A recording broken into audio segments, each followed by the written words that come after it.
বিশ্বজুড়ে দ্রুত বাড়ছে হালাল পণ্যের বাজার। সম্ভাবনাময় এই বাজারে বাংলাদেশের অংশগ্রহণ বাড়াতে যেসব বাধা রয়েছে সেগুলো দূর করার কথা বলছে সরকার। বুধবার সকালে রাজধানীর এলিফ্যান্ট রোডে Bangladesh institute of international and strategic studies আয়োজন করে আসিয়ান অঞ্চলে হালাল ইকোসিস্টেম ও বাংলাদেশের জন্য সম্ভাবনা শীর্ষক সেমিনার। সেখানে উঠে আসে সম্ভাবনাময় এই বাজারে বাংলাদেশের অংশগ্রহণ বাড়াতে প্রয়োজনীয় নানা দিক।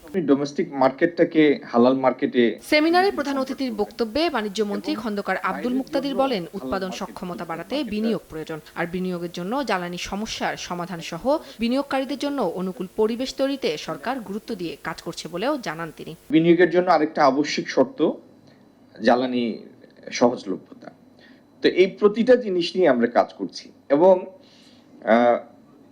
বাংলাদেশ যেন তার এলডিসি গ্রাজুয়েশনের পরে আপনারা তো সবাই জানেন যে এলডিসি গ্রাজুয়েশনটা 3 বছর এক্সটেন্ড করার জন্য গ্রাজুয়েশন আমরা জাতিসংঘের কাছে আবেদন করেছি এবং সেটা ইতিমধ্যে 2টা ধাপ পার হয়েছে।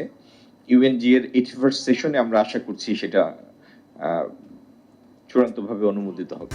ভোগান্তি ভুলে চলে আসুন রিগালে, ওয়ারেন্টি সহ স্টাইলিশ কালেকশন নিয়ে রেডি রিগাল ফার্নিচার। এ সময় বর্তমানে হালাল সার্টিফিকেশনের ক্ষেত্রে বিএসটিআই ও ইসলামিক ফাউন্ডেশন এই দুই প্রতিষ্ঠানের সার্টিফিকেট প্রয়োজন হয়। প্রক্রিয়াটি সহজ করতে একটি প্রতিষ্ঠান থেকে সার্টিফিকেট দেওয়ার বিষয়টি বিবেচনার কথাও জানান মন্ত্রী।